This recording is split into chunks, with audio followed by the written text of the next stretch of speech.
Setelah menjadi perbincangan hangat di kalangan masyarakat hingga meresahkan 3 instansi penegak hukum di Gorontalo, sosok oknum bernama Iki akhirnya muncul di permukaan.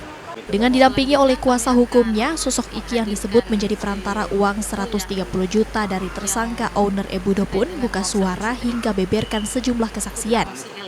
Iki yang mengaku belum kenal lama dengan tersangka Elis diminta untuk memberikan uang 30 juta ke salah satu instansi penegak hukum agar tersangka tidak dilakukan penahanan.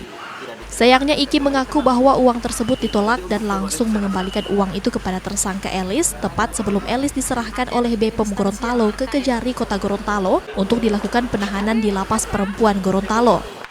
Sementara itu, Iki pun menegaskan bahwa uang 100 juta yang disebut-sebut adalah uang untuk pembayaran utang tersangka kepada seseorang, bukan untuk dibagi-bagi ke instansi yang disebutkan.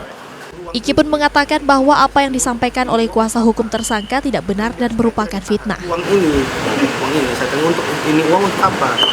Katanya biar supaya tidak ditahan, gitu. Bukan untuk kayaknya statement di luar sana untuk seseorang bagi-bagi. Tidak ada itu. Ada hubungan apa nih? Tidak ada. Saya cuma sebatas teman kenalan gitu. Sudah lama kenal ya?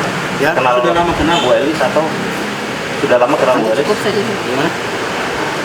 Sudah lama kenal dengan Bu Elis? Belum lama ya? 1 minggu 2. Di sisi lain, kuasa hukum Iki pun menegaskan bahwa tuduhan sosok Iki telah membagi uang ke 3 lembaga untuk mengamankan kasus tersangka Ebudo tidaklah benar, di mana uang 30 juta yang menjadi sorotan merupakan uang untuk mengurus penangguhan penahanan tersangka. Bahkan kuasa hukum juga akan melaporkan balik kasus ini atas pencemaran nama baik. Iki ini dituduh membagi-bagikan uang ke 3 lembaga negara, di mana hal ini tidaklah benar, karena terhadap uang ini itu 100 juta adalah hutang yang dibayarkan kepada Ibu Mul oleh saudara Elis. Untuk 30 juta itu pengurusan penangguhan penahanan. Oleh karena penangguhan penahanan tidak disetujui, maka uangnya dikembalikan.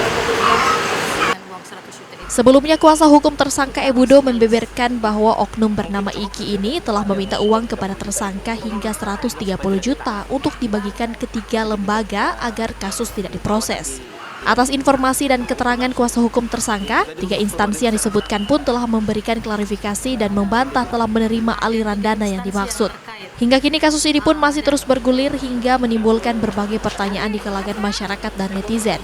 Kuasa hukum tersangka owner Ebudo pun diketahui bakal membeberkan bukti-bukti terkait kebenaran aliran dana 130 juta yang dimaksud. Kris Kamisma, Kompas TV, Gorontalo.